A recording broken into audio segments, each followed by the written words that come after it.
Bismillahirrahmanirrahim. Sallallahu alayhi wa sallam.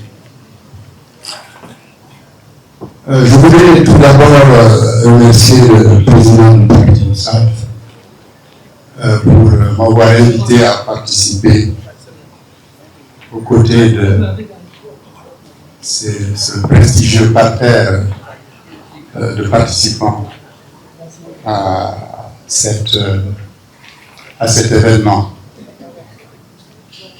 Je me réjouis modestement d'être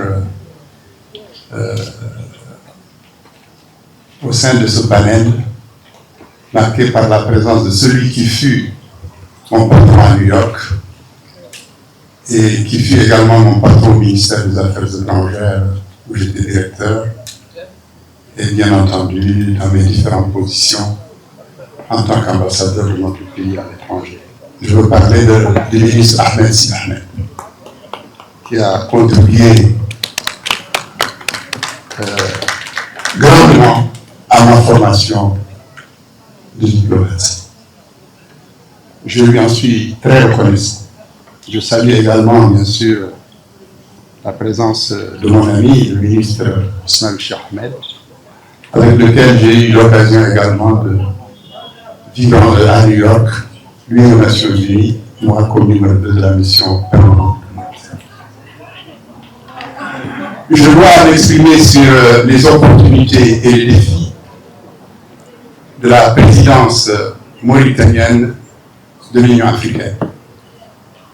En effet, comme vous le savez, au mois de février dernier, le président de la République, son Excellence Mohamed Boucher Ghazouani, a été à l'unanimité élu président en exercice de l'organisation continentale.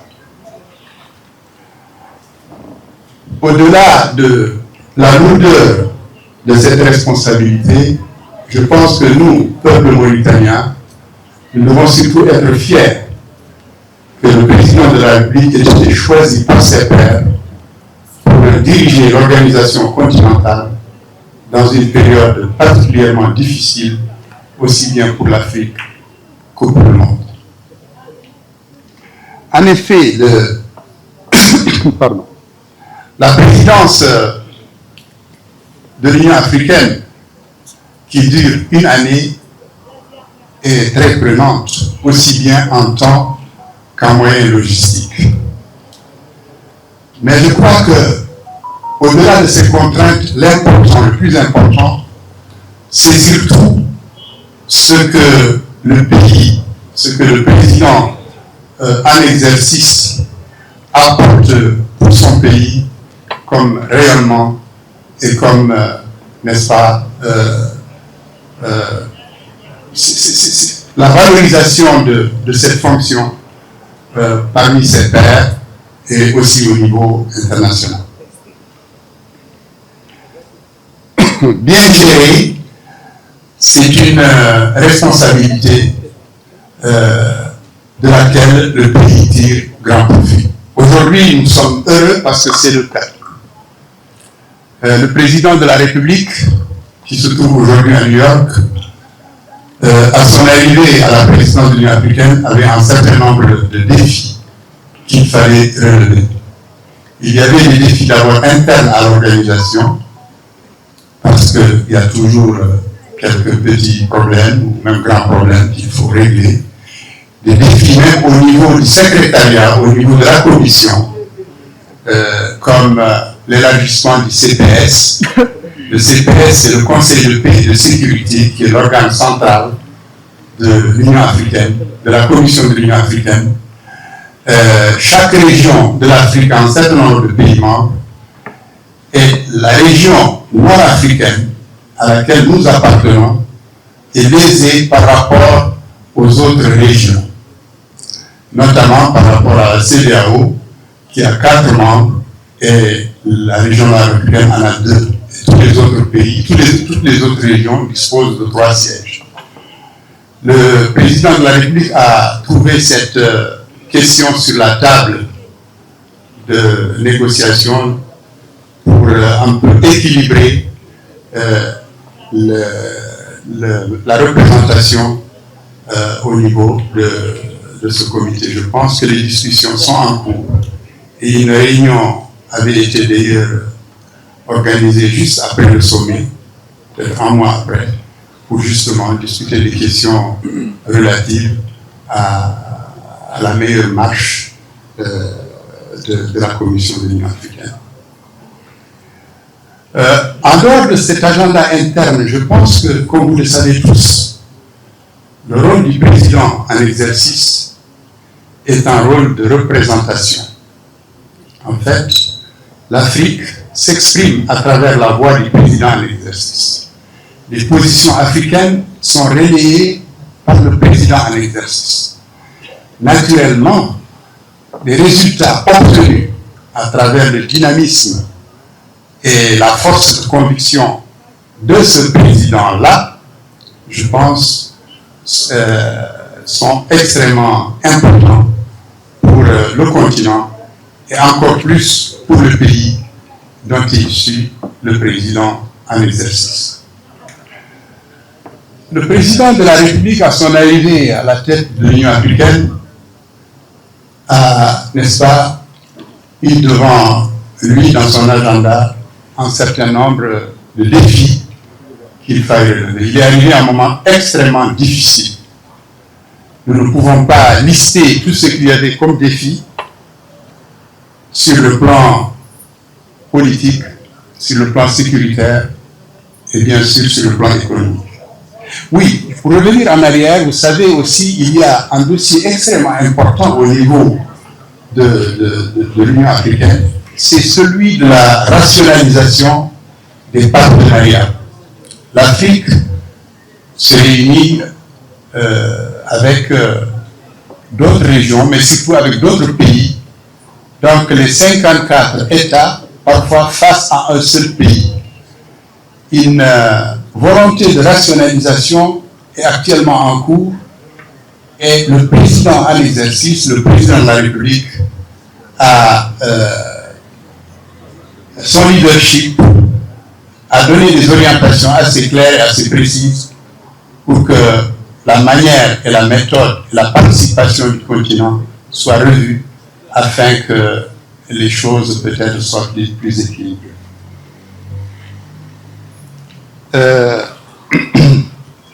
Mais l'aspect le plus visible quand on est président en exercice, c'est le dossier interafricain et les dossiers internationaux. Les questions les plus brûlantes aujourd'hui et qu'on peut appeler défis, qui ont été défendues par le président de la République, d'abord au sommet du futur qui s'est tenu lundi, puis dans son adresse à la 79e session de l'Assemblée générale mardi, et même ce qu'on appelle dans le jargon onusien les side events, c'est-à-dire des événements qui ne sont pas très officiels, mais qui sont assez restreints, mais qui permettent d'avoir une proximité, je dirais, plus intime avec des partenaires ou avec des organisations qui agissent parfois dans l'ombre, mais qui agissent, mais dont le rôle est extrêmement important dans les relations inter-États. Notamment cet événement sur l'énergie, au cours duquel il a développé le potentiel énergétique africain et également le potentiel énergétique mauritanien, en insistant surtout sur l'avenir que représente pour notre pays l'hydrogène vert d'ici l'horizon des années 50. L'agenda du président Razouani en tant que président en exercice de l'Union africaine est surtout marqué par sa volonté d'amener l'Afrique à jouer pleinement son rôle dans l'atteinte des objectifs du développement durable. Nous savons que ces objectifs vont arriver à terme en 2030, mais ils seront très difficiles à atteindre. Ce qui est important, c'est que ces objectifs-là, surtout l'éducation, l'énergie, la jeunesse, ce sont des objectifs qui entre pleinement dans l'agenda 2063 de l'Union africaine, ce qu'il a développé d'ailleurs dans le sommet de l'avenir. Les défis auxquels le président en exercice de l'Union africaine est confronté, je pense que le problème le plus important, c'est les problèmes de sécurité. Que ce soit le Sahel, que ce soit le Soudan, que ce soit la Libye, la Corne de l'Afrique, l'Afrique australe, malheureusement, il y a beaucoup de foyers de tension et il y a des difficultés à imaginer des solutions qui permettent d'éteindre ces foyers de tension. Il est vrai que pour ces questions de sécurité et de paix, l'Union africaine a délégué cette responsabilité aux communautés économiques régionales. Vous savez, l'Afrique est divisée en 5 régions.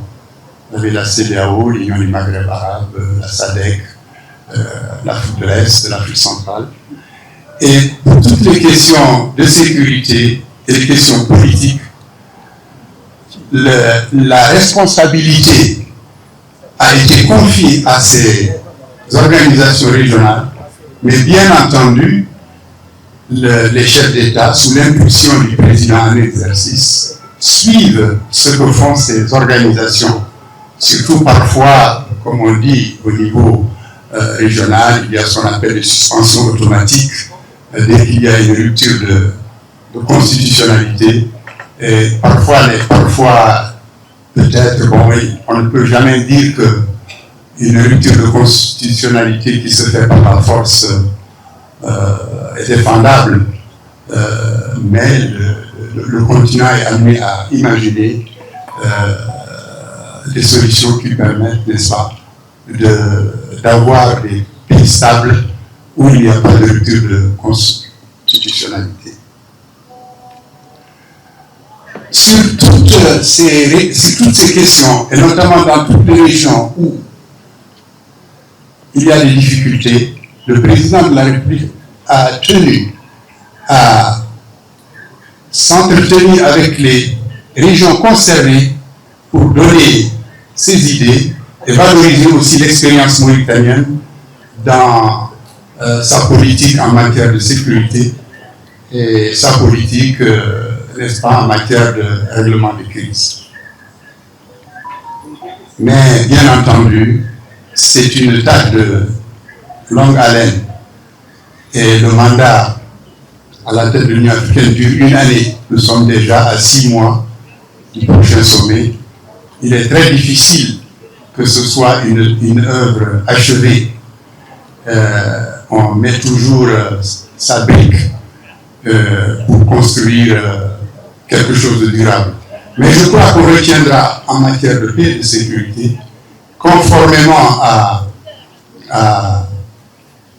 la politique de l'Union africaine en la matière, notamment par le biais de ce qui est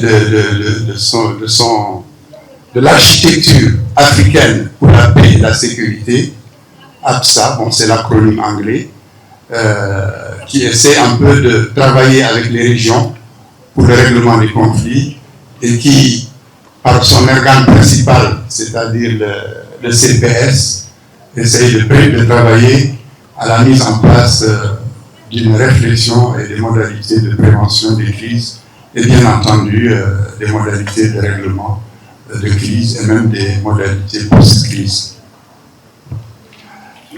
Les crises, c'est certainement la question la plus difficile quand on dirige l'Union africaine, parce que nous sommes un continent de 54 pays et malheureusement, rares sont les régions qui sont épargnées par la crise.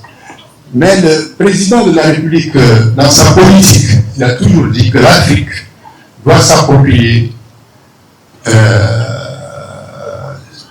de ces difficultés, c'est-à-dire en d'autres termes, que les difficultés que nous vivons ou les crises que nous vivons il appartient aux Africains de trouver des solutions africaines à ces crises-là, en passant par le dialogue, en passant par le respect d'un certain nombre de principes.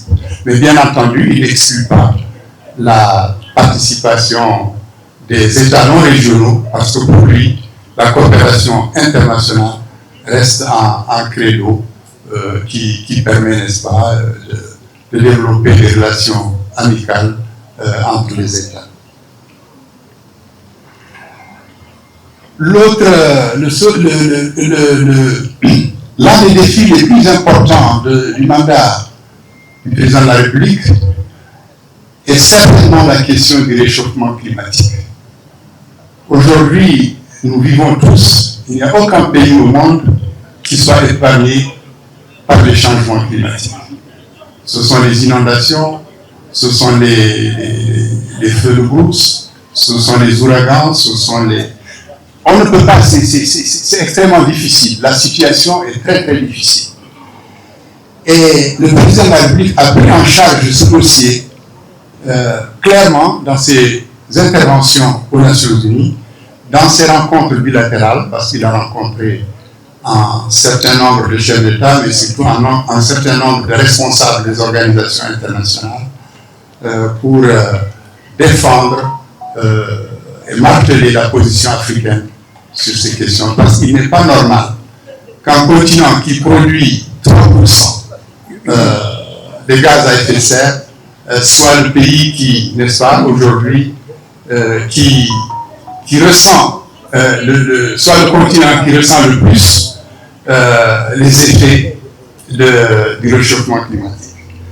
Et malheureusement, les engagements qui ont été pris sur cette question, par les différents COP, d'abord par la déclaration de Paris, par la COP à Glasgow, par la dernière COP aux Émirats, n'ont pas été respectés. Et je pense qu'il n'y a pas un optimisme certain que ces objectifs-là soient atteints dans des délais très courts.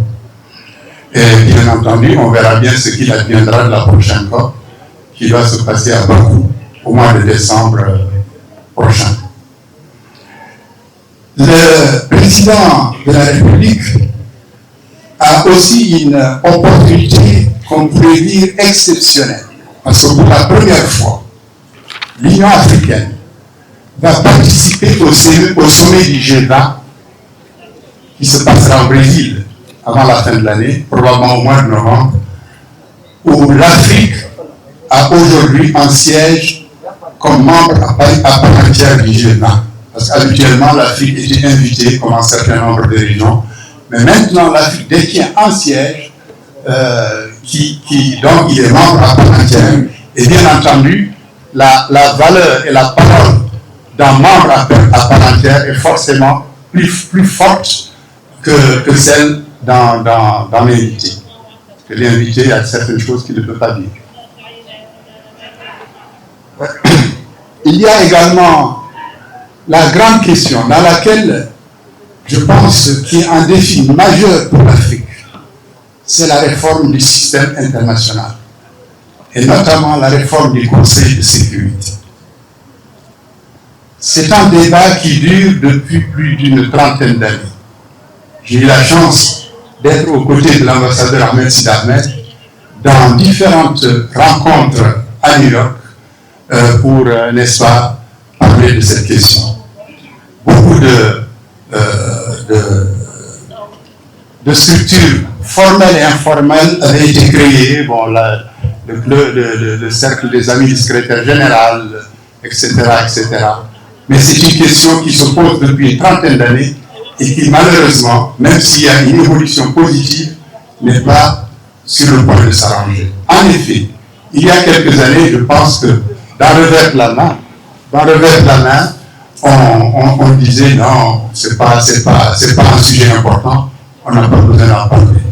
Mais avec l'insistance et la volonté des États africains, je pense qu'un certain nombre de pays membres du P5, c'est-à-dire les 5 membres permanents, sont en train d'évoluer dans leur position, notamment la dernière déclaration du gouvernement américain qui accepte que l'Afrique ait 2 sièges, mais bien entendu avec le bémol, 2 sièges sans le droit de veto. Et comme disait un diplomate, que le ministre Ahmed Sid Ahmed connaît bien, être au Conseil de sécurité membre permanent sans le droit de veto, c'est comme un taureau sans corne.